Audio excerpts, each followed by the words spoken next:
वासुदेव विमलामृतधामवासं नारायणं नरकतारणनामधेयं श्यामं सितं द्विभुजमेव चतुर्भुजं च त्वां भक्तिधर्मतनयं शरणं प्रपद्ये। ओम अवतारण्य श्री स्वामीनारायणाय नमो नमः। ओम श्री हरिकृष्णाय नमो नमः। ओम श्री पूर्ण पुरुषोत्तम श्री सहजानंद स्वामीने नमो नमः।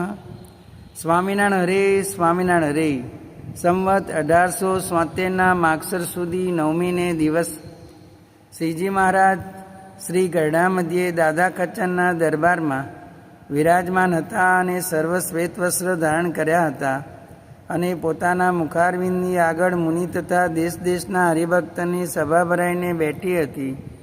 પછી શ્રીજી મહારાજ બોલ્યા છે, આ સત્સંગમાં જે વિવેકી છે તે તો દિવસે દિવસે પોતાને વિશે અવગુણને દેખે છે અને ભગવાન અને ભગવાનના ભક્તને વિશે ગુણને દેખે છે અને ભગવાન અને સાધુ પોતાના હિતને અર્થે કઠણ વચન કહે છે તેને પોતાના હિતકારી માને છે અને દુઃખ નથી લગાડતો તે તો દિવસે દિવસે સત્સંગને વિશે મોટપને પામે છે અને જે અવિવેકી છે તે તો જેમ જેમ સત્સંગ કરે છે અને સત્સંગની વાત સાંભળે છે તેમ તેમ પોતાને વિશે ગુણ પરટે છે અને ભગવાન અને સંત એનો દોષ દેખાડીને એની આગળ વાત કરે છે। તે વાતને માને કરીને અવળી લે છે અને વાતના કરનારાનો અવગુણ લે છે તે તો દિવસે દિવસે ઘટતો જાય છે અને સત્સંગમાં પ્રતિષ્ઠાહીન થઈ જાય છે।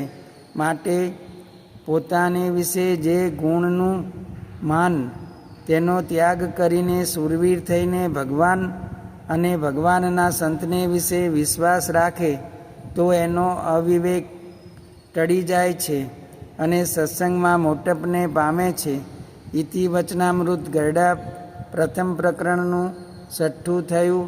સહજાનંદ સ્વામી મહારાજની જય।